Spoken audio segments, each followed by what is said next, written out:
প্রিয় শিক্ষার্থী বন্ধুরা, আমরা এখন বোর্ডে যে সার্কিটটা লক্ষ্য করতে পারছি, এই সার্কিটটা আমাকে বের করতে হবে আননোন কারেন্টের মান।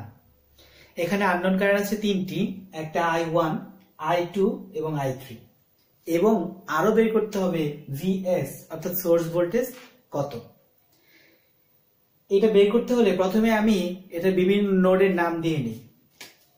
A, B, C, D, E, F, G, এই যে একটা নোড এখানে, এটা হচ্ছে H। আর বিভিন্ন নোডের নাম আমি দিয়ে নিলাম। এখন পরবর্তী কাজ হচ্ছে আমাকে বিভিন্ন অংশে কারেন্ট বের করতে হবে। শিক্ষার্থীরা, আমি যদি এই H নোডের মধ্যে KCL প্রয়োগ করি তবে এই I2 এর মানটা আমি বের করতে পারবো। কিভাবে? এই দেখো, H নোডের মধ্যে কে আসতেছে?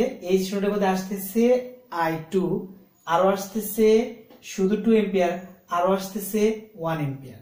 সেক্ষেত্রে এই নোডের মধ্যে আমি I2 ছাড়া এইটার মানও জানি এবং এর মানও জানি, সেক্ষেত্রে আমি I2 বের করতে পারবো। তাহলে KCL অ্যাপ্লাই করি। Apply KCL at node H। H নোডের মধ্যে কে আসতেছে? সবাই আসতেছে। 1 আসতেছে, I2 আসতেছে, প্লাস 2 এম্পিয়ার সবাই আসতেছে, ইকুয়ালস টু 0। কেউ যাচ্ছে না, তার মানে incoming current equals to outgoing current. সবাই ইনকামিং আসতেছে, আউটগোয়িং কেউ না। তারপর কি দাঁড়াচ্ছে? I2 plus 3 equals to 0। সুতরাং I2 এর মান -3 এম্পিয়ার। তাহলে আমাকে যে বলা হয়েছিল আননোন কারেন্টের মান বের করতে, তিনটা আননোন কারেন্ট ছিল, এর মধ্যে একটা I1, একটা I2, একটা I3। আমি কিন্তু অলরেডি কি I2 এর মানটা বের করে ফেললাম। এখন শিক্ষার্থীরা, আমি যদি এই বি বিন্দুতে KCL প্রয়োগ করি তবে হয়তো এখান থেকে আমি আরো একটা কারেন্ট বের করতে পারবো। বি বিন্দুতে কারেন্ট আসতেছে, একটু লক্ষ্য করো, I1 আসতেছে আর চলে যাচ্ছে 1 এম্পিয়ার, চলে যাচ্ছে I3 এম্পিয়ার। আমি বলতে পারি I1 equals to 1 plus I3। এইটাকে আমি একটা সমীকরণ দিয়ে রাখলাম, এটা সমীকরণ 1। পরবর্তীতে আমি এই সমীকরণে যদি I3 এর মানটা বের করতে পারি তবে কিন্তু আমি I1 এর মানটা বের করতে পারবো। এখন আমি I3 বের করার যে প্রক্রিয়াটা, সেই কাজটা করব। শিক্ষার্থীরা লক্ষ্য করো, তুমি যদি এখানে B, C, D, E, H, B এই লুপের মধ্যে KVL প্রয়োগ করো তাহলে কিন্তু তুমি I3 এর মানটা বের করতে পারবে।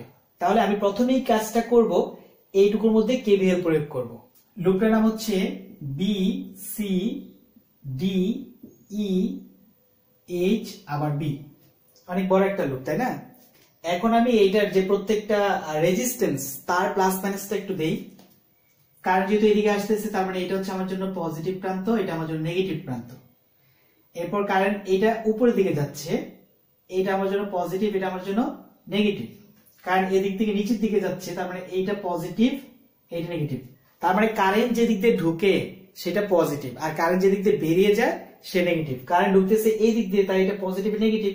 কারেন্ট ঢুকতেছে এই দিক দিয়ে, তাই এটা পজিটিভ, এটা নেগেটিভ। কারেন্ট ঢুকতেছে এই দিক থেকে, তাই এটা পজিটিভ, এটা নেগেটিভ। এখন পুরো লুপের মধ্যে যদি আমি KVL অ্যাপ্লাই করি, কি পাবো? প্রথমে আমি এখান থেকে আসি, প্রথম চিহ্নটা নিব 2, তার কারেন্টটা কত? কারেন্ট হচ্ছে I2। এরপর এটা প্রথম চিহ্ন প্লাস 6, এইটা প্রথম চিহ্ন -4। এর কারেন্ট কিন্তু আমি জানি, কারেন্ট কত? 1 এম্পিয়ার। এরপরে দিতে আসো প্লাস 6, তার কারেন্ট কত?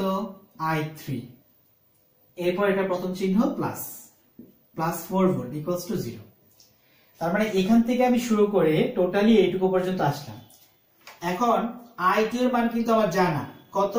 I2 এর মান ছিল -3 plus 6 -4 plus 6 I3 plus 4 equals to 0, বা -6 plus 6 -4 plus 6 I3 plus 4 equals to 0।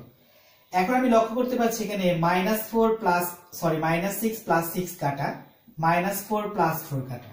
তার মানে কি দাঁড়াচ্ছে এখানে?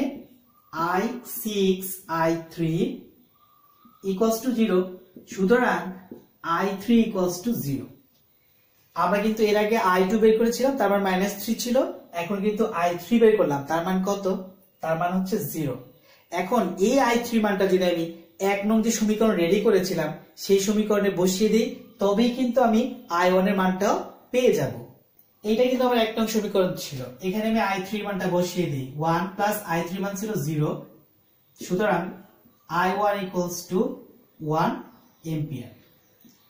শিক্ষার্থীরা, আমাকে যে এখানে অজানা কারেন্ট, তিনটা কারেন্ট ছিল I1, I2, I3, এর মান বের করতে বলা হয়েছিল। আমি কিন্তু তিনটা মানই বের করলাম।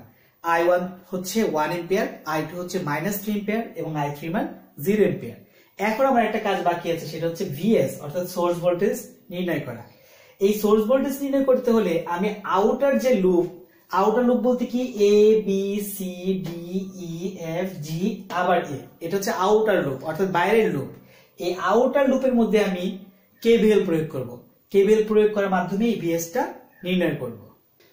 শিক্ষার্থীরা, তাহলে আউটার লুপে আমি KVL প্রয়োগ করছি। এখানে কারেন্টের ডিরেকশনটা কি হবে? কারেন্ট যদি এই দিক দিয়ে প্রবেশ করে, তার মানে এটা entering point plus, living point minus. এটার প্রথম প্রান্ত দিয়ে শুরু করব। প্রথম প্রান্ত হচ্ছে -VS, এটা প্রথম প্রান্ত, প্লাস 2, তার কারেন্ট হচ্ছে I1। এরপরে দিকে যখন আসব, প্রথম প্রান্ত প্লাস 6, কারেন্ট হচ্ছে I3, তারপর এইটা প্রথম প্রান্ত প্লাস 4 ইকুয়ালস টু 0, কারণ এরপর থেকে এখানে আর কোনো ধরনের এলিমেন্টস নেই। ক্যালকুলেশন করি, -VS প্লাস 2, I1 এর মান ছিল 1 এম্পিয়ার, প্লাস 6, I3 এর মান ছিল 0, প্লাস 4 ইকুয়ালস টু 0, বা -VS plus 2 plus 0 plus 4 equals to 0, বা -VS প্লাস 6 ইকুয়ালস টু 0। সুতরাং VS ইকুয়ালস টু 6 ভোল্ট। তাহলে শিক্ষার্থীরা, এখানে যে VS বের করতে বলা হয়েছে অর্থাৎ সাপ্লাই ভোল্টেজ বা সোর্স ভোল্টেজ, তার মান হচ্ছে 6 ভোল্ট। তাহলে এই হচ্ছে আমার গাণিতিক সমস্যার সমাধান। শিক্ষার্থীরা, ধন্যবাদ সবাইকে।